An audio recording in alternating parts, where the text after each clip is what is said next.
So there's a misconception that if you're single, you are incomplete, perhaps damaged, salvaged, and you won't be happy until you find your one. And that is not true. That is bullshit. It is a message that has been fed to us by media and advertising. The truth is, when you're single, you have the richest soil for growth. That's why I created this podcast. And unlike other podcasts, this one is host-driven, not guest-driven. That means I will be rotating health and wellness experts 3 times a week to give you the giant box of wellness crayons, not just the primary colors, so you can start building a meaningful life. It's time to give singlehood a cape.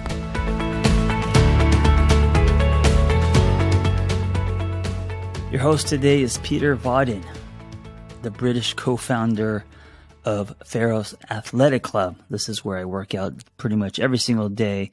He's also a great friend, and he was first fully certified at Gym Jones as an instructor in Europe and carries multiple certifications, including personal training, nutrition, PICP. I have no idea what that is. Crossfit, boxing, Olympic lifting, gymnastics, and on and on. He has coached hundreds of people over the years to better health, better strength, and a stronger mind.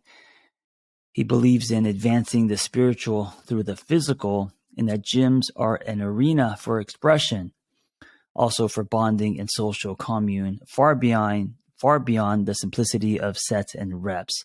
His mission is to lead people to better health through training, nutrition, environment, and really bad jokes. No, I'm just kidding. Anyway, he has trained multiple celebrities over the years, and he's an all-around good dude with lots and lots of intelligence when it comes to fitness and nutrition. Enjoy Piet Vodden. Just you and me and the truth, brother. That's all there is. Hey, you know what I love about you, Pieter, is you're always on time. You're the only person I know, you and myself, that is always about 4 minutes early to anything. That's right. I'm not an LA person. That's the thing. Like that shit drives me nuts.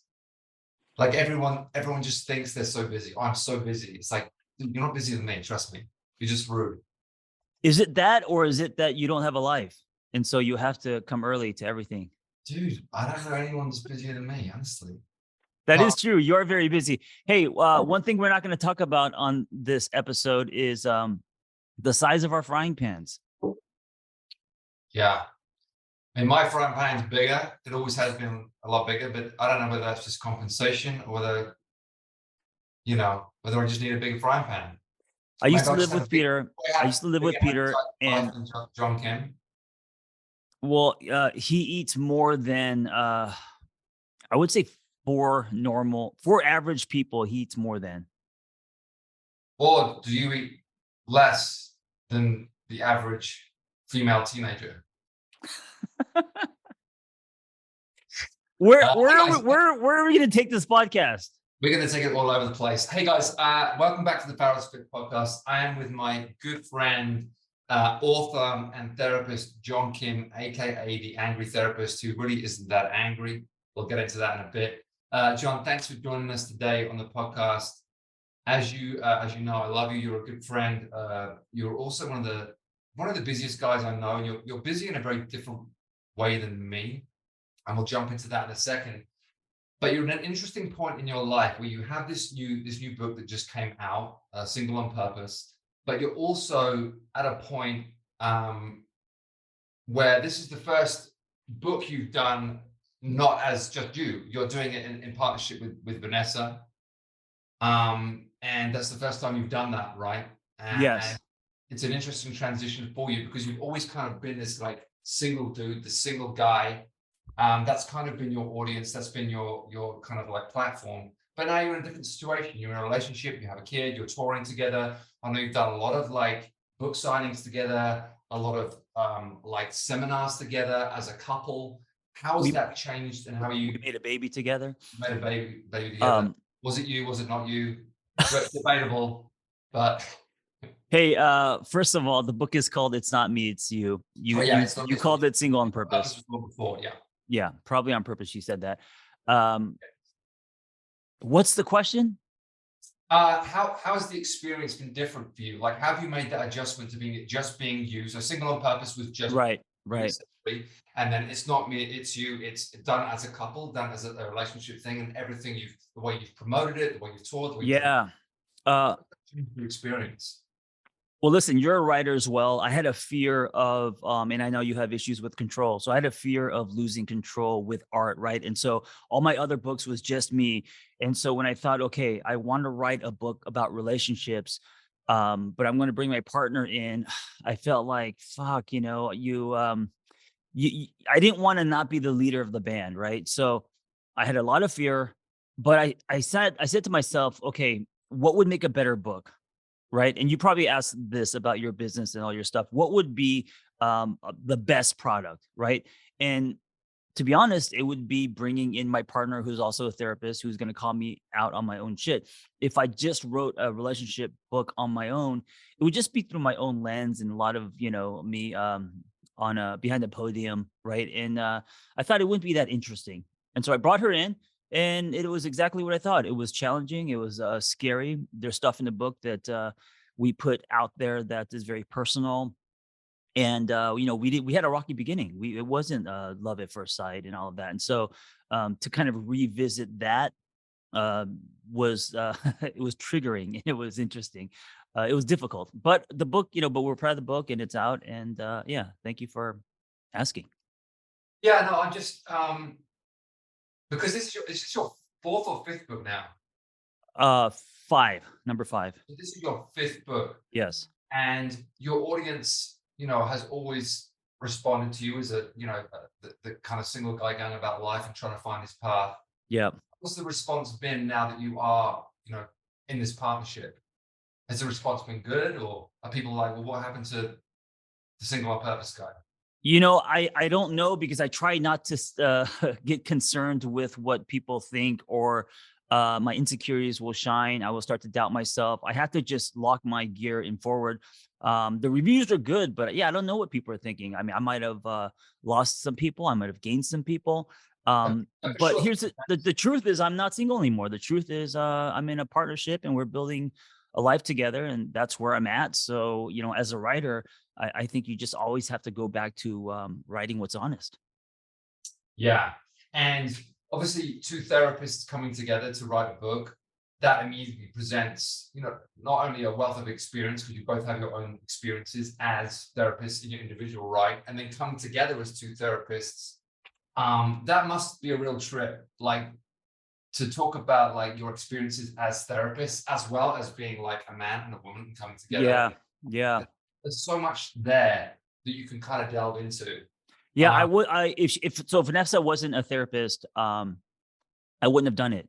It would be like you partnering with someone to write a book about fitness, but the person you're partnering with, you may love, but it doesn't have any kind of fitness training, right? right. So, in order for us to be kind of on equal terms and bring something valuable to the table, both people have to be certified. Both people have to have some kind of street cred. And so, if she wasn't a therapist, but she was just my partner I'm bringing in, it wouldn't have worked. It would have felt kind of phony, and I'm just kind of bringing someone in, you know. And maybe I shouldn't say bringing someone in because it was our book. We had to sell it together. It wasn't something like Right. right, right. It was Did, something did we she built from scratch. did she pitch it to you in the beginning? Did you pitch it to her? Was it like a publishing idea? Was it who pitched it to who? I pitched it to her. The publisher wanted a "What's next for you," and I wanted to write a book about relationships and love. I've been saving it. I always thought I would call it Love Hard, and uh, don't laugh at me, Peter. I'm laughing. I like And it. um, I pitched it to Vanessa. I said, "What if we wrote this together?" And then she Mhm. was on board. That's great. Um, And as it stands now, like obviously you've built your identity a certain way over the years. Do you feel like an identity shift, or do you still see yourself as the same angry therapist, or are things changing for you on a personal level? Obviously, your situation is different, like, yeah, yeah. but do you find yourself like who is the angry therapist? What the identity of what that once was? Do you feel a shift in that now that you are kind of writing as a couple in a relationship and have this different life dynamic? Yeah, A lot more men follow me now. So in the beginning, when I was going through a divorce and yeah, I bought a motorcycle and I was doing CrossFit 10 years ago.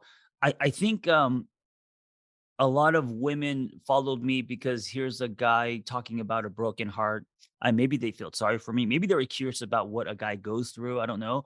But 90% of my followers were women, but now it's equal. I think a lot of men have kind of come over, and I'm wondering what happened, because I'm definitely not more quote unquote manly, at least through your eyes. Definitely not. Definitely Yeah. not. So, but you know what? Not all men are attracted to manly men, Peter.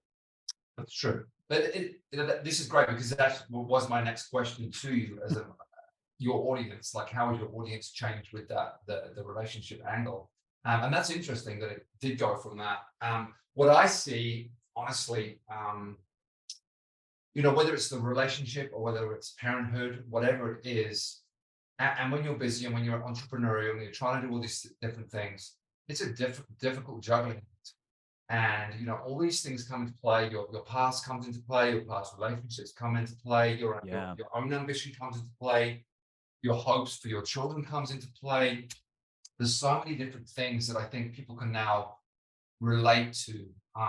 Because I think before, a lot of people relate to you as a single guy. There's a lot of single guys out there, like, I can relate to this guy. Yeah. But a lot of people go through. I mean, me and you, we were kind of late to the marriage game. We were late to the fatherhood game. No, no, no. I was not late, Peter. I got married when I was 29.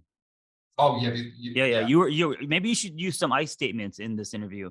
You Right. were late. You It's were late like, to the marriage game. I got married at 29, and then I got a divorce 5 years later.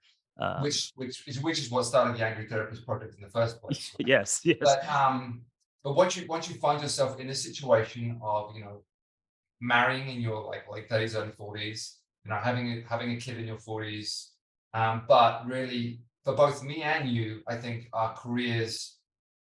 No, not my career wasn't like going somewhere before, but it really didn't establish itself until I was 40. Um, and Yeah. I think yours probably took off in your 40s. Yeah, but has that been the pattern for you? Were you always a kind of a late bloomer, or no? I know you're the youngest in sibling position. I think I've always been my issue was it's been a commitment issue. I was always never ready to say like this is my. I was always worried about saying this is my job, this is my life, or this is my relationship, this is my life for the rest of my life. The So I was permanence of that. very Yeah. afraid of commitment in that way. Whereas now I'm very much like, this is what I'm doing, this is what I want to build, this is the Yeah. direction I want to go. And with Emily, it's like, this is the relationship I want to have, this is the family I want to have, this is the place I want to be. So something changed in me, in my 40s that I don't know whether it's because you become a lot more aware of like how much time you have left or time running out. Hmm. When you're in your 20s and 30s, you think you're going to live forever, you think you can do anything, you think you've got all this time. And then suddenly I became very aware of time. Like, I've got so many years to do the stuff that I really want to do, to build something meaningful, to like, I was passionate before, like I was passionate about, fitness and about connection and about building things, building communities and stuff. But it wasn't until like PHAROS happened that I really like honed in on that and was able to create something that I felt like I would be worthy of my energies, and I could actually produce something tangible. So Prior to that, a lot of my work had been very transient, like come and go, right, meet people, leave, you right. train actors to do the film, then that ends, they leave, then you have to build new relationships. It's all very this kind of transient You process. we have something in common. I just had this revelation. So me being alone, divorce recovery, motorcycle, finding CrossFit fitness, all of that.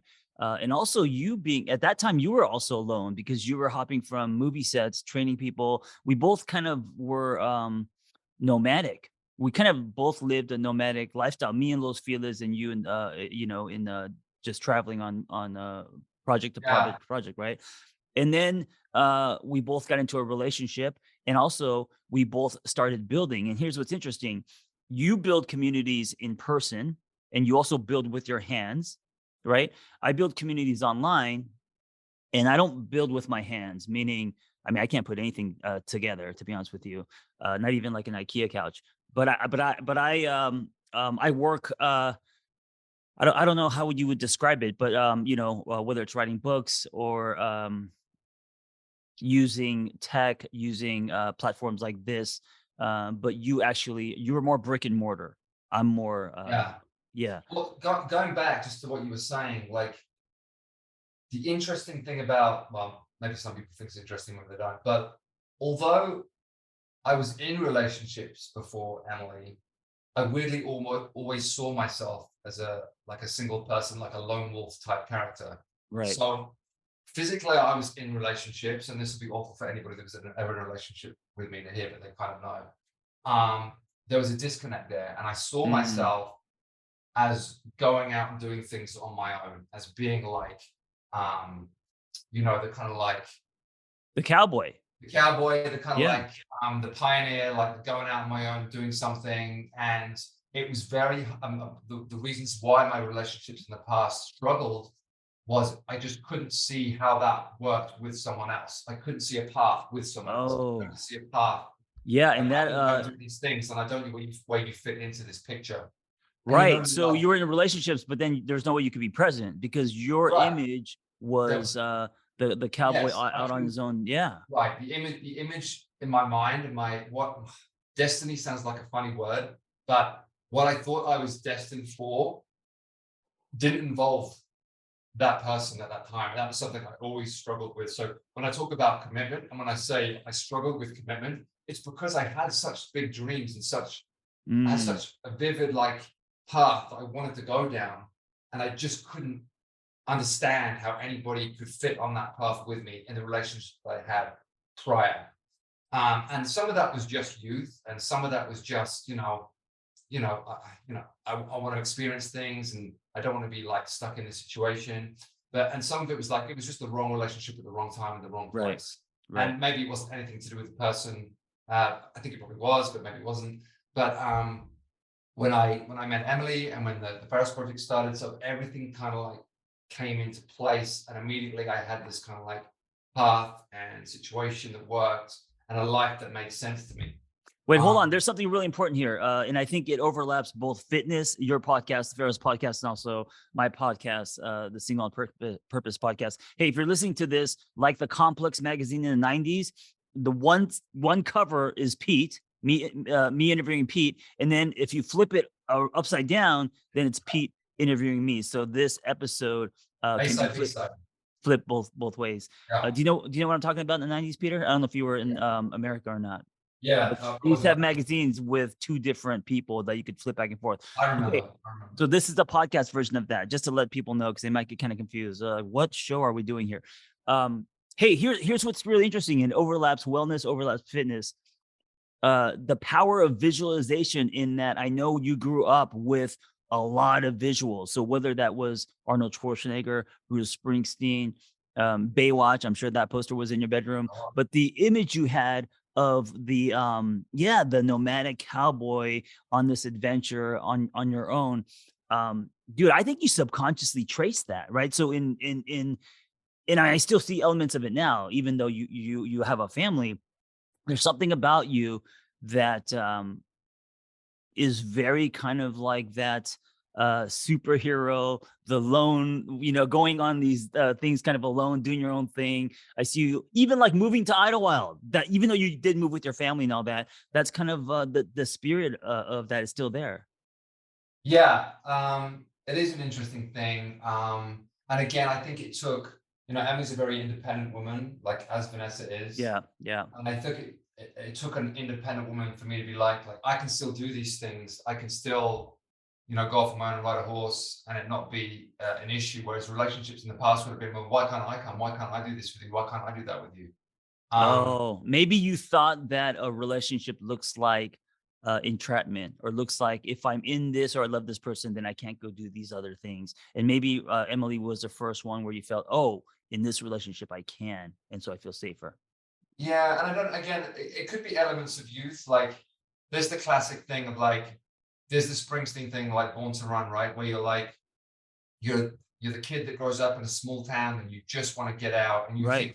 think it means escape, and you think it means just going off on your own and riding off into the sunset. But of course, that ends up with loneliness, right? Freedom and loneliness, they kind of Right. go hand in hand. So at what point are you searching for freedom versus searching for connection? And when you make the connection that works, that's what freedom is, right? Because none of us are born to be alone. None of us Yeah. we're meant to be in relationships, whether that's with a social group, whether that's with a person. That's Yeah. as human beings how we evolved. So none of us are meant to be completely isolated. So at some point you come to that realization of like, well, this doesn't work either. Like I remember thinking when I was doing the film stuff originally, like I love this life. I love like just going from like gig to gig and being like the guy on the road and like living out of a suitcase. Mm-hmm. But you know that life. I mean, people will tell people in bands who've been touring for years. They'll tell you the same thing. Like without connection, that actually ends up being pretty meaningless. Yeah. So at some point you have to, and I don't see it as like settling or settling down so much as like just realizing that the connection means more than the escape.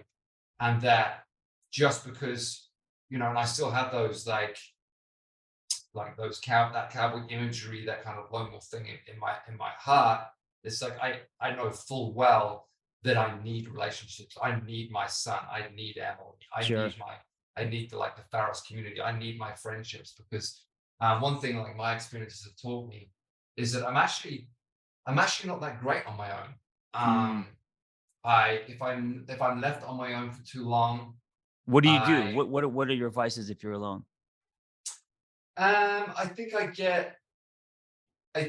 think I get too negative. I'd probably be a lot more sad. Yeah. A lot more kind of like depressed is the wrong word. I've never been a depressed person. I've always been excited about the world, excited about life, Mm. like wanting to do things. My frustrations always came from how am I going to get from point A to point B? How am I going to make these things happen? And I couldn't do it, then I would be frustrated and sad. Like the worst points in my life have been like I had these visions, this imagery of where I wanted to be. If I lost hope of like I can't see how I can get there anymore, that's when I'd be like, oh fuck, I don't know what to do anymore. And it wasn't because I thought the world was fucked and I hated life and I hated like everything around me. I loved everything. And I was like, how do I live out the life that I want? And if I lost the bridge to that, that's when I would get like down. So if you pair that with like, if I'm alone, if I can't find any hope or can't find a path out of the situation, that's when I'd be like, I'm getting myself in mental trouble here. I need to like find a way out. Yeah, and So I don't feel like because you're such an upbeat, positive person. I don't ever see you like negative, and if you are in a negative space, it's very brief, and then you kind of pull yourself back up. But I think what you're yeah, talking about is dysthymia, which is just kind of a low grade. It's not depression where you can't get off the couch, but it's kind of a grayed no, out, yeah, dysthymia. yeah. I've always been pretty like resilient and determined. So I've had some setbacks in my life, like anybody. Yeah. But I was always like, fuck you, this is a test. I'm gonna fucking keep going. You just watch me. I've always been of that mindset. You're not like that in your workouts though. But you're right. You are like that in other parts of your life. Like What do you mean I'm uh not allowed my workouts? I'm just fucking with you. I'm just fucking with you. I just meant that, in workouts, you don't have the determination you do with business. Right. Not I'm anymore. just joking. It's Um, there, Peter. It's there. yeah. Yeah. So that is something like I think I sort out friendships and whether it's interesting when we talk about relationships because in this context we're talking about a relationship between a partnership, whether that be a man or a woman or a man whatever. But I had a lot of meaningful like brotherhood type Yeah. relationships or friendship type relationships which prevented me and saved me from being alone, which I think were really important. Yeah. And like you mentioned about being a writer, like I used to write. I mean, I used to write a lot more than I write now, whether it be like songs or short stories, whatever. And when I was alone, that's what I would do. I would have that Mm, outlet. In fact, that's when I wrote my best stuff, as I'm sure you did. yep. When I was alone, when I was feeling lonely, when I felt like the frustration of loneliness. A lot of good art comes out of that situation.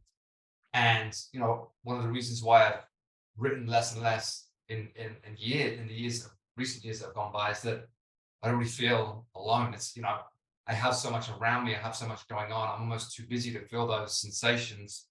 So for better or worse, like I don't really write that much anymore. I've kind of Do- taken myself out of that, you can vulnerable place or whatever, and maybe consciously, maybe subconsciously, but for whatever reason, I've created a life where I'm always busy. I always have people around with me. It's hard to be alone, to be honest. It's hard to find time to be alone. Like we talked about this before, but those moments sometimes in the gym where I find myself alone and I can just do my workout on my own, yeah, precious, like precious. And right. not because I don't love being around people, but everybody needs a little time away with Hey, themselves. but do you also feel like, because you do work a lot, you're very busy. Um, do you feel like sometimes if you're working too much, you can feel alone? Like, where in your life do you feel loneliness?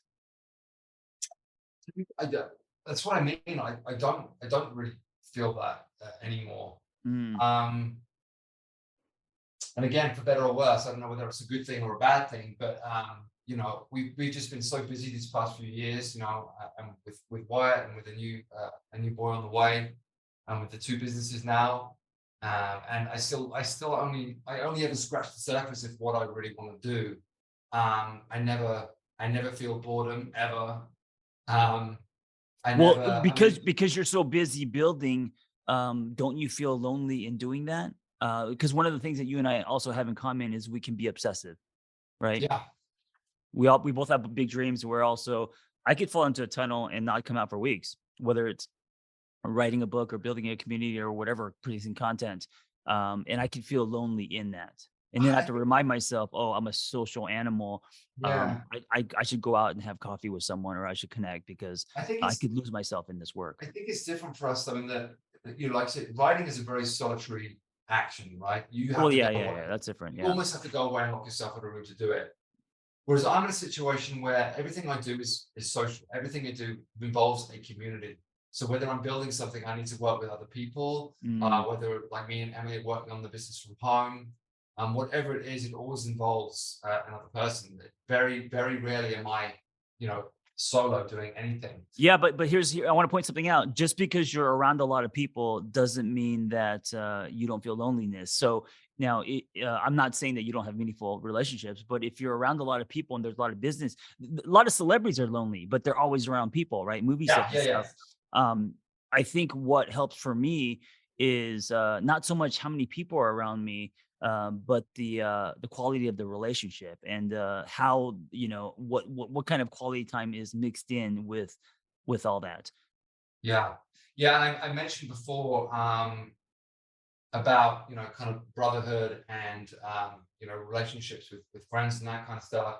And if there's anything I regret over the years, it is not doing enough to hold on to those relationships or not spending enough time with friends. Like, I know guys, and I like our friend Jeff, they're still friends with their friends from school and friends from college and all that kind of stuff. I've always kind of very much been, and don't get me wrong, I'm still like in touch with people, whether it be like on Facebook or something like that. But I don't have meaningful conversations with people I was with in school or people I was with in college anymore. Right. I've always been like, once I've moved on, I've kind of moved on, and that's been kind of it. Um, so yeah, if there's anything I regret, like I should have maybe had more conversations and maybe brought up with people more.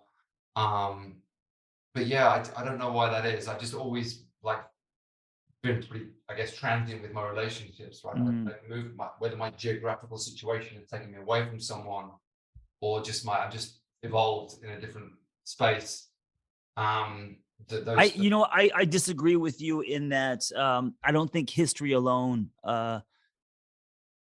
makes a relationship worth investing in. So when you're talking about college friends, you're talking about people you went to you're talking about back in the day. Now, if those people have grown with you and they've changed and you guys have things in common, then of course, it's amazing to have friends with history. But if you have moved on, if you've moved to a different country, if you're doing something different, it's really hard. And I don't think you have to be friends with people because you have history with them. no, I agree. I agree. Yeah. But I have friends from university. Like if we were in a room tomorrow, we'd snap right back into it and it Mm, would be great. right. Right. But for whatever reason, like, I don't know whether this is a masculine feminine thing, but I know like Emily will call up a friend that she hasn't seen, or Hmm. whatever, and they'll have like an hour conversation. They'll have a catch up. I will never fucking do that. Like I will never. Why? Is that an ego thing? Why I don't wouldn't you know. call? Like Even if you wanted to, you wouldn't do it? I just wouldn't want to. Mm. Yeah, I've never had. I mean, my family's different. Like I'll speak to Yeah, of course. my Right, family, my mother, my right. father. But I've Do never wait, do they liked. do they represent your past and something that you're running away from? Like, is it I because think so. yeah, The amount of times I've done it, like I count on my hand. Like yeah, I've called up a friend out of the blue that I haven't seen for a while. Be like, look, I just wanted to have a catch up. And I just haven't done it. And I don't know why. And I don't know whether it's because I'm always just thinking about the next thing, or I'm always too busy, or whatever it is. But yeah, it's something that I kind of regret. Just like I regret like I haven't like journaled in my life. I know you've always journaled and you've always yeah. recorded a lot of stuff. I kind of regret that because I've been through some interesting experiences that I wish I could remember more about. But yeah, I Do think you do that's you that's make what. a do you make an effort these days to not your history friends, but friends around you, like Emily would do? Do you do that with friends in your life to grab coffee or some time for you and that Yeah, person? I'm a lot better now. Especially, I think Idlewild has been really good for me Hmm. in that it seems like a less hectic, busy place. So I feel like I can have time to like catch up with whether it's Jason or like friends that live here. It seems like a much more kind of like how I grew up, in more of a relaxed, uh, small town vibe. I think the city is very like everyone in a rush, people coming and going, no one has time for each other kind of situation. Whereas here, it seems a lot more like I have the people I rode horses with. It feels like a lot more relaxed, and we can have conversations. And I think that's what I'm craving more, is that connection to a local community that doesn't Yeah. feel so rushed and so crazy. Even though my mind and business stuff's always like crazy in my head, it's like I have these moments here, where in the mountains, where I can be like calmer and more patient, more present. And yeah, it just kind of makes more sense. Like when you've come up, just how it feels. It feels like a little different. It doesn't feel quite so in a rush. Yeah, I love it up there. Hey, question for you, because we're both Yeah, turning 50 this year. Do you believe that that the life that you're living now, Peter, do you believe yeah. that the life that you're living now is what you imagine as a boy or even a teenager? Like when you like dreamed, okay, in my 40s, 50s, this is what I see. Here's the island. This is what's gonna make me happy. Is that visual different than what's happening now in real life? It is weirdly, it is weirdly moving toward what I always dreamed. And Mm, we talked about this a lot, but I think within the next couple of years, we will have a ranch. I will have horses. yeah. My family will live on the ranch. We'll be connected to nature, and we'll grow stuff, and it will be like the Western life that my childhood self dreamed of. Um, which sounds hokey and crazy, but that's kind of what's happened. Now, when I was young, like in my teenage, did I imagine I would own gyms and be a gym owner? No. Like the actual like day to day, what my life looked like, no. But the big vision board of like, what does my life look like with a family, with children, on a ranch, with horses, with nature, in the great American landscape? That's exactly, on a motorcycle. That's exactly what I dream of. So the path to getting here, no, but the grand vision of my life and what that looks like, then yes. Yeah, it's amazing to me because I see it unfolding. I see as you tell me, "Hey, look, I'm checking out this ranch," or even when you moved to Idlewild, I was like, "What is going on with Peter?"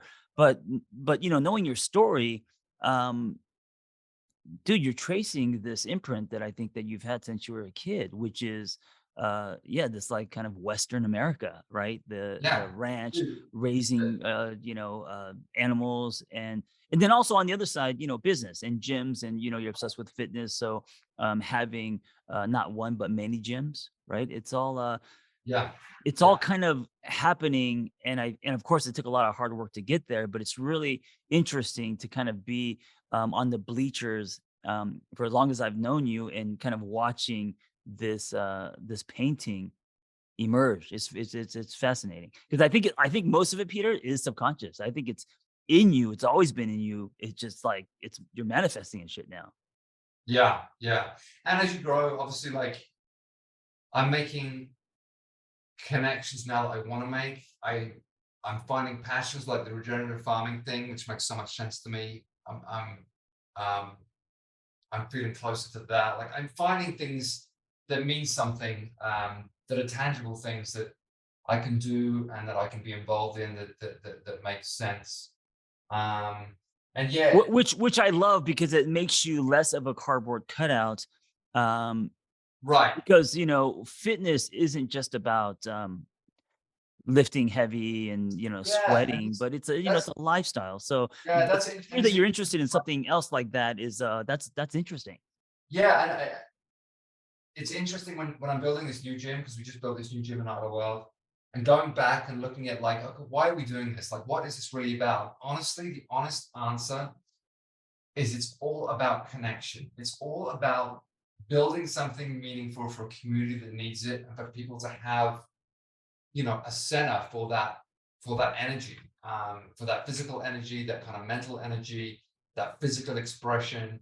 That's what excites me. Like I like lifting weights, sure, but I don't build a gym because I want to lift weights.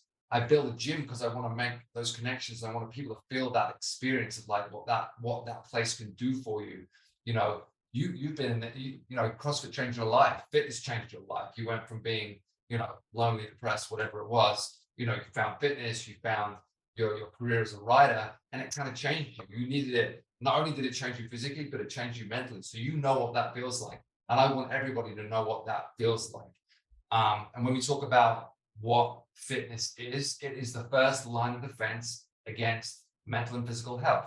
So we are saying, through fitness and nutrition and lifestyle changes, we can protect you to some degree against, mental health issues, physical health issues.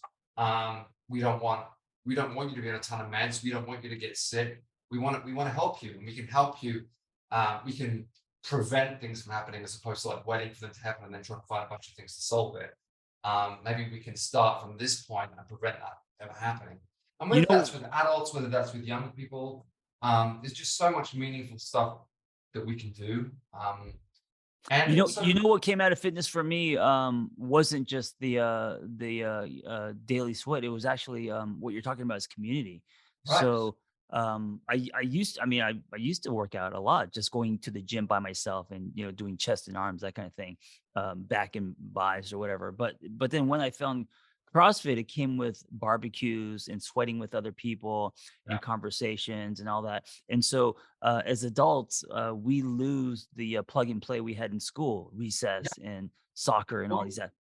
yeah, and that's what honestly that's why CrossFit was so great, because you get back into team stuff. Like when you're in school and college, you had teams. Like you were on the football team or the basketball team or whatever team it was. You were involved in some kind of social interaction involved teams and competitiveness and banter. It's very easy to lose that as an adult. It's very easy to just slip away and just like lose those connections and not be involved in anything of that nature. And what CrossFit did is it brought that back into the consciousness of like, oh fuck, this is the team experience that I felt as a kid. This is the competitive thing. This is the social interaction I felt when I was involved in something like that. And it brought all that back. And for all of the years that have gone by and all the shit that's happened in CrossFit and do this, do that, none of that really matters. Like the whole point was what it did for someone's journey in terms of their relationships and the way that they felt connected to people and they had a group and interaction. It wasn't just like headphones on, go to the gym, do your own thing and leave. It was like social. It was a social Yeah. thing. Yeah. In high school, I was on the football team, but I never played. So for the 4 years I was on, you think that's funny? Well, So I, I was a bench warmer, Peter. I was a bench warmer. Okay, so 4 years, and people like our friend Jeff wasn't, right. I think he was kind of a halfback, first string, whatever, all American football guy. So people like the friends that we have, they were on the field playing, and little John Kim, 135 pounds, wet, was on the sidelines, and because of those 4 years, the false belief that I absorbed was I'm not an athlete. And although I was athletic because I used to break dance and I used to skate and all that, I thought I wasn't an athlete. And so when I found CrossFit, one of the things I attracted me to it was it gave me a second chance. And I wonder if my obsession with it, and also even today, as almost 50, kind of getting carried away with being competitive, is me trying to make up for the high school years where I was a bench warmer. I think probably, but it's also just you found a way to physically express yourself.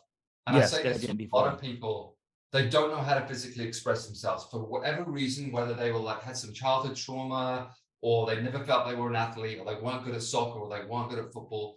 Once you find an outlet for physical expression, maybe it's CrossFit, maybe it's dance, whatever it is, you Right. change because you find a way to step into a different version of yourself. And it's not, it's not, you're not becoming someone different, but you are bringing out a side of you that you didn't know how to release before. And once you find that release, once you open that door, it's a whole new fucking ballgame. And Oh, when you see that's an that as a interesting gym point. owner or as a trainer, it's like, fuck yeah, like I changed that person's life. I made a Right. difference. Right. And that's what's great about training, honestly. Like giving someone a big chest or big legs, whatever, that's one thing. But seeing someone come alive or seeing someone grow into a Right. different version of themselves, that's the game changer, really. And Well, I mean, I that's can relate to that. I mean, we both the other thing we have in common is you change people's lives through the door of fitness and their body. You work on the outside in, and I work kind of on the inside out. I'm not saying you don't work on one's inside, but right. But mine's through therapy and yours is through fitness. right. So I start with the outside and find the way in, whereas you start inside and find the way out. Because I always say, like, the gym really is a theater in which you can find personality. Like the personality that comes out in the gym starts to spread into the real world. Like you start to express yourself in the gym, and that expression carries over into your external life. So you almost release something or unlock something in the gym, and once it's unlocked, it'll pay dividends to the rest of your life. Yeah, But some people, you can't just, I mean, as a therapist, you can't find a way in with words. Sometimes you need to find a sure, way in through physical action. sure. And you've seen people, like, I've seen people break down in a workout to the point of tears, Yeah, but they needed that. They needed to be broken down. They needed to experience that kind of a trauma to have a breakthrough. So it can be a very working out can be a very, very emotional thing. I think on the surface, people see it as like sets and reps and weights and stuff, but people's relationship to working out and physical action can be very emotional. yeah, and I don't know if I would define it as a breaking down term. I mean, you kind of describe it as kind of a North Korea thing. I think there is a reunion with self. I think there is so I think that tears come from either this revelation that holy fuck, I just did something that I didn't think could do. Like if someone runs a marathon or does a CrossFit work or something, pull up. Or this is why when you hear when someone does the first muscle up for the first time, they're on the ring and their eyes are wide and you could hear them from a mile away because they can't believe they just did this. So I think there's a lot of emotion that comes from accomplishing something physical that you didn't think could do. And in that, there is, of course, a reunion, there's a connection, there's confidence, there's all this stuff happening. And that's why it can get emotional. Yeah, there's a Yeah. revelation that comes with capability, right? You Yes. you don't Yes. believe that you're capable of something, and then all of a sudden you're capable of something, and that's like, holy shit, I've accomplished something that I never thought I'd be able to do. And that, Right, right. I just don't want people to think at PHAROS that you guys beat people down, and give right? them a traumatic experiences No, no, because no. that's how you But described it. I just want to correct that for you as someone who is not your PR, but I'm a member and but what we're talking about really is skill acquisition. And when we're kids and we're growing up, we're acquiring new skills all the time. That's part of the learning process, right? But at a certain point in our right. lives, it's easy to start acquiring new skills because maybe we have a 9 to 5 job, or we go home, we Yep. Cubicle, right? get 9 to 5, punching a clock, not doing anything physical. right. We lose that ambition for acquiring new skills. And then sometimes when people find that in the gym, they remember that sensation of like, oh shit, I just taught myself something new. I taught myself something new. Physically, I taught myself something new. And it's like magic, you know? That's you know what, you're actually right. And this is the power of fitness when it comes to one's personal growth. I remember, we were flipping tires in alleyways in 2010. And then when I got into it, and of course, all the guys were very competitive.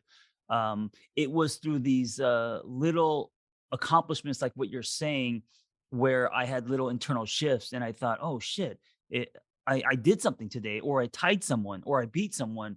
Now what else could I do? It's like your mind expands from I Yes. can't to wait, what else is possible through Yeah. the door of something physical. Yeah. And like you're saying, like one light turns on another light. So once you've made that first light turn on, it's like, well, maybe I can turn this light on. Maybe I can turn that light on. And suddenly all those lights turn on and you illuminate a whole new life. And it's just one small thing at a time. I mean, Uh, but what's really happening is you're becoming less afraid as these lights turn on. right. You're Less. realizing there's no one under the bed. Well, the great thing, and again, the great thing about the gym is failure, right? Like you fail all the time, and then you go again, and you fail, and you go again. Eventually, you win, and then you become less afraid of failure. Um, I mean, it's a silly example, but I can remember trying to do a sub 7 minute 2K row, which, like, who cares? But Mhm. I failed it a bunch of times, and the first time I did it, I felt like I was fucking 10 feet tall, like the Mhm. fucking biggest man alive. It's stupid. It doesn't mean anything. But Well, it means something to you. yeah, and That's what matters. it means there was something you couldn't do, and you worked hard, and then Right. you were able to do it. And that is the power of hard work. Yeah. And I think that's something that's easily forgotten or easily overlooked these days. It's like you experience happiness and you experience the feeling of accomplishment when you work for something and then you made it happen. You don't feel anything when you're just bought something or something is just given to you. And that's a lot of the problems I see today, is people thinking if they just get this, if they just get that, they'll be happy. But unless you fucking work for it, unless you fucking grind for it, and then it happens. Like you and your writing career, you and your books, like you fucking you grinded so hard for that opportunity. You made that happen. So when the book comes out, you feel fuck, I fucking made this happen. If you'd have been like, I think about this with like, maybe an actor or anybody who's just been like handed a career or Mhm. handed some, or something's just been passed to them. Do they really care about it? Do they value it? Do they value it to the same extent that you and me value it? Like, I fucking worked so hard for this, I made it happen. This has extreme value for me. If it was just handed to you, you would never experience that same sensation. So I think we'd be friends, but I don't think you would respect me if I got things because of either I knew someone or if things were handed to me. Um, I think it'd be very different, because I think you, which is great. I think you hold someone building something from scratch. I think you hold that up high. I think you respect that, and that's also what you do, right? So, because we have friends that were born with silver spoons or with a lot of money, and both of us kind of started with nothing. I didn't have an agent. I had to query people. I started with with a blog and a broken heart, right? So if I didn't earn my way, but I got in because I live in LA, knew people, I don't think you would have much respect for me. I think you'd be nice to me on the surface, but I don't think we'd be, right, right, and I think you know that is a lot of the problems with celebrity and the blue check mark and all that thing. People are like impressed by people that have a lot of money or people that have a lot of followers or that kind of stuff. Like that shit does not impress me at all. The only thing that impresses me is hard work. Like when I see someone like you who've like made a career for themselves through hard work and sheer perseverance, that's what I'm impressed by.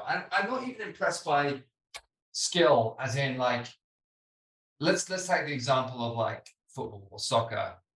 Like I was always more impressed by the players that work the hardest than the most skillful, talented person out there. Like mm, extreme talent that doesn't take much work doesn't impress me. Talent that comes from hard work that you had to really fucking work for, that's what impresses me.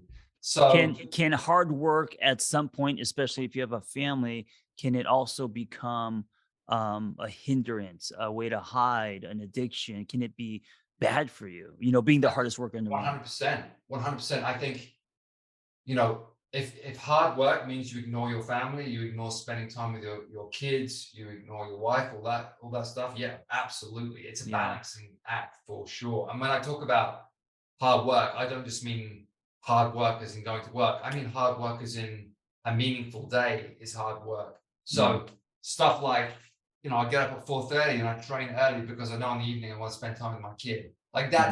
that's hard Right. work. That's Right. like organizing your time and your day so that you can live the kind of life that you want to live. Um, if my kid gets home at like 4 p.m. and then at 4:30 say, well, I'm going to go train, and then when I get back, he's in bed. That's not being a good father. That's not living a meaningful life. So Right. it's hard work is making your day meaningful in the sense that I want to tick the boxes of doing something meaningful at work, doing something healthy for myself, spending time with my family, spending time with my son. And Where did then you get your work ethic? I know your parents, they're lovely yeah, people. definitely my Is it from dad. your parents? Yeah, definitely my dad. My dad was always like up at the crack of dawn, after work, come home, would often like work from home as well. Like he was always just a really hardworking guy, but also did like a ton of stuff around the house, always building stuff, always working on the car, always in the garage. Just like your atypical like dad's dad kind of guy. And yeah, I've always admired him. I was always admired everything he did. My grandfather also he's a coal miner, works in the coal mines, just classic kind of like blue collar working guy who um, you know I see. No, it's interesting lived because a hard I don't, life. I Lived don't a know hard this about life. you, but I see where it comes from now, from the Yeah, family tree. they all like worked hard lives and did like good, hard, honest workers kind of Right. thing. And none of them had a lot of money. Everyone, they weren't like poor, middle class kind of situation where they just had decent jobs. My dad was an engineer, um, but worked hard for it. Worked hard for everything that they had. Never got given anything. No silver spoons. Just everything they ground for. Um, which that's the great thing. It's almost such a blessing to not have rich parents because Yeah. you get to witness how hard they work for everything that they have, even if at the end of the day that doesn't mean extreme wealth. It just means you're able to provide for your family. um, that is a gift. Like you see how a provider provides, you see how hard they work for everything that you have. If you want presents at Christmas, and if you want to have a big tree, and if you want to go on a holiday somewhere, that takes hard work. And when you witness that firsthand, as I witnessed it, you understand the value of hard work and the reward at the end of that. Yeah, it's interesting. I have a really a love-hate relationship with hard work. I do respect it. So my parents came here with $500, two kids, and they had nothing.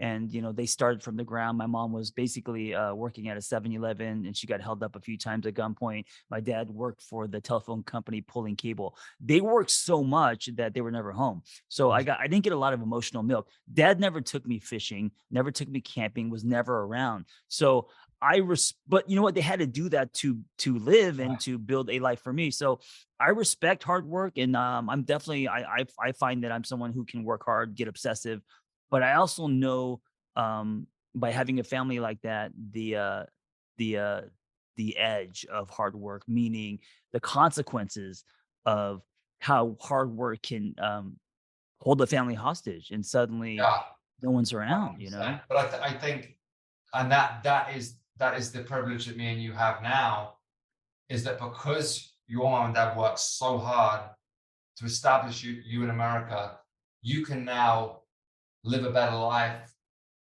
with your family, Be because around. you can be around, because you Yeah. saw how hard they worked, and that meant less time with you. And now you don't want to be in that situation. You want to be in a situation where, yeah, I want to work hard, I want to write these books, but I want to spend time with my family. um Peter, I don't leave my I know house. because I I'm in my did. garage all day.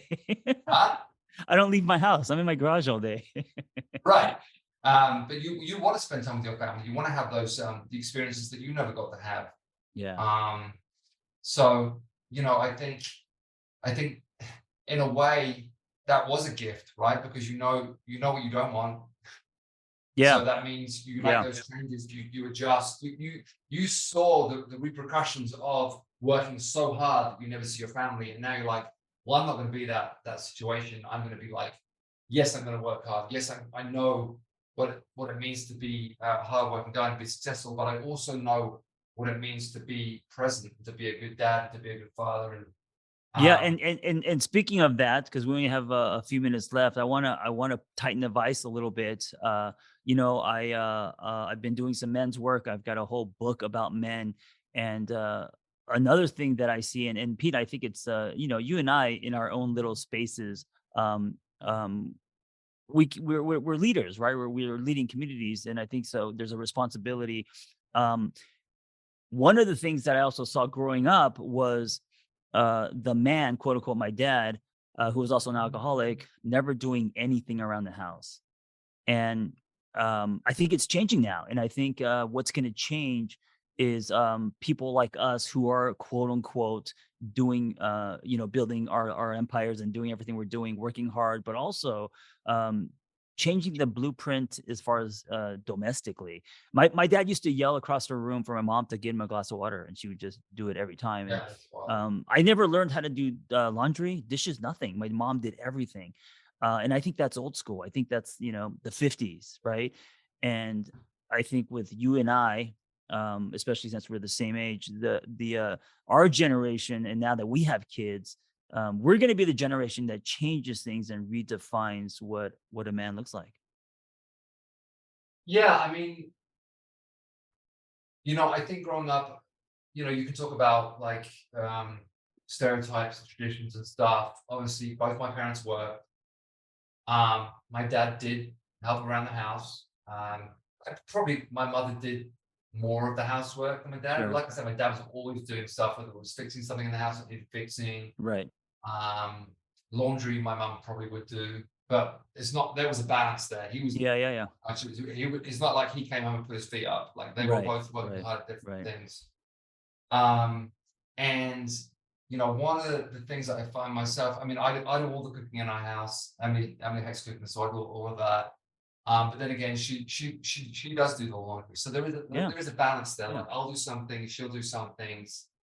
Um, and we both work together. Obviously, we have the same business together. We have a family together. There's a lot that we do together, and it takes balance, it takes a lot of coordination, it takes a lot of understanding, a lot of patience. But and you're kind of drawing on this a little bit here, John. It's interesting because masculinity has almost become like a toxic word, and people throw that term out, toxic masculinity all the time. But I think we need to find a balance between, because I still consider myself like a masculine guy. I like that there are certain versions. You're definitely obviously a masculine guy. You also have a lot of feminine energy, and For sure. masculine feminine. It's not a gender thing. No, You're exactly. Yeah, sensitive, right? You're creative. You for sure. sing. There's a lot of feminine energy. Yes, Not like yeah. and that is a balance of like it's okay. You have these different sides of yourself and these um different almost like roles that you step into in certain situations. Because I don't think you know masculine is a bad thing. I don't think testosterone is a bad thing. I don't think feminine is a bad thing. I think we need all these like elements to us to exist and to exist in a kind of positive way and to have good relationships and to be the kind of family person that you're describing, um, that is more of a balanced situation. Because the reality of the situation is, if you both in your family unit, if both partners work full time and you both have jobs and you both have kids and stuff like that, you have to have kind of like an unwritten agreement of like, well, I'll take care of this stuff, you take care of that Yeah, of stuff, course, of and then course. we'll kind of meet. Yeah, And it's not and I also nothing to do struggle. with, it's nothing to do with masculine and feminine No, anymore. no, no, it doesn't. That's like Yeah, it's what not makes that. sense for you to do. What's the stuff that you're better at? What's the stuff that I'm better at? I agree. I I agree. guess care of that. I And agree. also, You love cooking, you love barbecuing. That's your thing. There may be a gift there, maybe not. I don't know. I don't at all. So um, I don't cook. But you know what? I also do the dishes almost every night. So right. and I also struggle with it. So at home, I struggle with the blueprint that was passed down by my parents and what I saw, which is old school, and the shoulds that I live with, which is, women should cook, women should do the laundry, men should work on the cars and mow the lawn. That's how I grew up, and that was imprinted in me. And so to kind of redefine those roles is very hard and challenging. I struggle with it, but Yeah. yeah, but it's all just a conversation, and that's also what's interesting to me is to talk with someone like you who has a lot of muscle and builds things, and is very good with your hands, and but also sensitive, and you're on your own journey, and I think a lot of people, especially since you run a giant community, they look up to you, or they see you, they absorb things from you, right? How could they not? So it's just I admire anyone just kind of willing to uh talk about I it, think also the important thing to remember, there's no wrong or right as to how a relationship should look, or what the man should do or what the woman should do. It's like what makes sense for your relationship. And right? that may be defined by what you're passionate about, what you're good Sure. at, what you're bad at, but also by like what your day looks like. So for example, like I'm an early riser. Like I get up at 4:35, get to the gym, do my workout, do it. So it makes more sense for me to do certain things in our day. Whereas Emily will get up a little bit later. She's way better at working later in the day than me. Like Yeah. past Yeah. 6 p.m., I'm fucking useless. Sure. Work like through the night. And she's amazing, like to all hours, because she has that ability. I don't have that ability. I'm good in the morning. I'm good right through to like 6 p.m. And then I don't know what happens, but when 7 p.m. comes around, my brain just dies and I'm good Yeah. for nothing. So those situations change what your day looks like. So really, it's just like looking at each other, realizing who you are, realizing what you're good at, what you're bad at, and deciding like, I'll take care of this stuff, you take care of that stuff, and together we'll make a life happen. And that's really, I just think, what relationships are all about. Yeah. I Throwing mean, out. bring it back to relationships. Yeah, you're right. It's ultimately, and this is the first time I think I found this with Vanessa, now that I have technically have a family, is the word partnership, right? So I've been in a lot of relationships, but I don't think I've been in any true partnerships. And that's kind of what we're talking about, right? Is a partnership. So whether you're building a business or what needs to be done at home or even raising a child, there's a partnership here. So throw out the gender roles, throw out the he should and she should, and kind of it's going to be customized to your own family and what works for you. Yeah, and I think at a certain point you have to deal with reality, right? So you go into relationships with all these romantic ideas, or you might have preconceived romantic ideas about what relationships look like when you're a kid. It's like this prince and princess situation, whatever. But when you grow up a little bit, you realize that there's a reality to the situation, and that reality is a partnership. Like we have Sure. to make a life work. We have to make Sure. this situation work. We have to be able to take care of business. We have to be able to pay our bills. We have to be able to look after our children. And that's just a reality that you have to manage. And not like you should run your relationship like a company, but it is the realization like we both in this shit together. We both have to make this work, and we have to Yeah. work together to make things, make the days tick. And that's why you can't. I mean, you've seen these people like they go into a relationship like it is a fairy tale. They have this enormously expensive wedding, and then it all falls apart within a Yeah. year Yeah. because they didn't consider, okay, there's actually a reality to existing together. Sure. And once they experience that reality of existing together, they can't deal with it because they realize it isn't a fairy tale. It's a reality. And Yeah. life just isn't a fairy tale, unfortunately. I mean, Um, that's kind of the whole concept of this whole book, that happily ever after is something we've been fed in that relationship. I believe partnerships are built, not the fantasy that we've been fed. Hey, as we end, can we talk a little bit about why Pharos everyone at Pharos doesn't like me? Why do you think that is, Peter? yeah, it's kind of awkward. Is it because I'm arrogant, or because I have a resting bitch face? Because also Ryan Rockford has a resting bitch face as well, and she admits it. Actually, let's finish on this because this is one of my favorite things to talk about. Um, there's a difference between the public self and the private self, right? And you and me, we're both better online than we are in real life. And what I Oh mean by man, that you is, you better start using some I statements again, Peter. well, you are notoriously bad in public situations, right? So online, you're great. You're recording videos all the You're time. saying people, when people really get to know me, they're disappointed, is what you're saying. You're saying, oh, he doesn't line up with what he portrays to be. I get what you're saying. Okay. Yeah. I think I could come off as kind of because I'm not a smiley guy. I think I could come off as a little arrogant. You, on the other hand, are very warm, and when you come into a room, you're smiley. You're very warm. I'm a lot closed off. I'm an introvert, so I think people mistake that as arrogance. I don't know if it's arrogance. I think sometimes people mistake insecurity for rudeness. And I see it a lot. So people I didn't say I was people. insecure. I said I was an introvert. You're definitely insecure. People judge people like on how they behave. It's like, that guy's so rude, he must be an asshole. It's like, maybe Yeah. maybe because the person didn't like reach out or say hi first. right. And all that Maybe stuff. they're just uncomfortable in the situation. Maybe this just isn't the theater in which they feel like they can thrive. Whereas like I still think I'm better online than I am in real life. I think I'm a disappointment in real life. But I will say I do love being I love coaching, because I love being in a room and almost commanding that room and having people like listen and understand. And I love getting the best out of people. I love that. I love drawing people's energies out of them and watching them explode.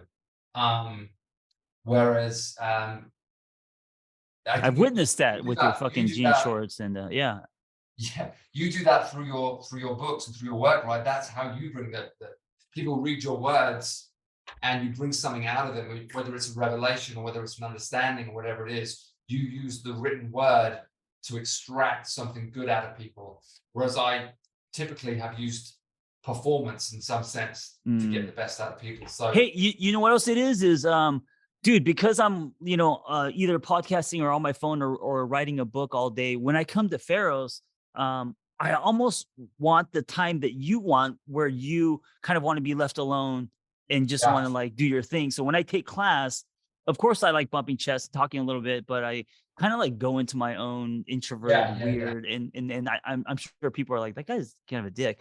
And also I think because I've been CrossFitting for so long, I'm old and beatable. And so I think people just, because I'm not like, good, so good that they can't, but I'm not like a beginner. I'm kind of like in the middle. And so they're like, oh, I'm going to beat that fucker. So I think a lot of people chase me. Yeah. I think it's a lot of things, but I think part of it is, like you said, it's like, it's your time to just like get into your own world, just do your thing, get in, get out kind of thing. You're busy. I get it. You want to get in, you want to get out, you want to do your thing. But I think it is good. I think you'll be happier if you just, and you do it when I'm there, and you'll do it if Jeff's there. If you take a moment to like converse with people and get to know people, like for sure, the joy that brings out of you. I need to stretch myself and make eye contact, shake hands, make PHAROS my community instead of just Pete and Jeff. Right. Yeah. Fuck Jeff. I don't even know who Jeff is anymore. So yeah, just Pete. But hey, I want to say a couple things before we end. Hey man, I'm really proud of you, because I've witnessed you from being my roommate in Los Feliz, walking the nights with coffee aimlessly and clueless with no passion, to now. I mean, PHAROS was a shed. It was a shed that you guys turned into a huge gym, and now you're opening a second one in Idlewild. You had a baby, you have another one coming. Yeah, man, I just watching you manifest this poster in your head of the ranch and your dream has been really inspiring. So thanks, brother. I mean, you too, man. As you said, like, we've come a long way from like walking the streets of Las Vegas drinking decaf, and to see you like, and comparing our frying pans with our frying pans all these years later, with all these books and so much. It's it's not just the books that I see. Like, you've really come out of yourself in these last few years, like your online presence, even your writing is so much better. Like the things you say, I don't know if it's just because you're plagiarizing more people. Most likely that. I have a copywriter and also a ghostwriter as well, who's written all my books. I think whatever it is that's happened to you in the last few years, like you've really found your voice, you've really found the way to express yourself. It feels right and feels genuine. I know in your heart, you're always worried about people not seeing you as genuine. But I want you to know that it does come across as genuine. And I think you've really found your voice and you found your audience, and you've really used the skill sets that you have to make the best of yourself and the best of your life and the best of your situation. And I'm super happy for you and Vanessa. I'm really glad you bought a house in Idlewild so you could be closer to me. That's really sweet. And I look forward to sitting in your hot tub and drinking whiskey soon. Yeah, thank you, Peter. I appreciate that. You're very kind. We're going to be porch friends, which means sitting on a porch drinking whiskey and looking back at all the days and how far we've come. So, yeah. What's that? In blankets. In blankets. Yeah, we're going to be cold and old. Yeah. Well, yeah. Thank you for having me on your podcast and you. That was my podcast. Oh, I thought it was your podcast. Okay, great. It's my podcast. Okay. Yes. All right. Go build something. Thanks, buddy. Be well.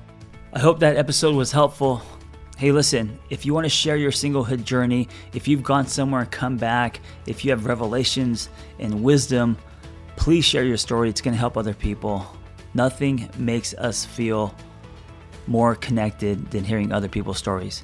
So just send me the audio of your story, and you could just record it directly from your phone and email it to theangrytherapist@gmail.com. Also, if you want our Single on Purpose newsletter, go to singleonpurpose.life. That's singleonpurpose.life. You will get tools and articles and other people's stories, and also Zoom links to private gathers. So if you want to join our community, go to singleonpurpose.life. Thank you for listening. Be well. We hope you tell a friend.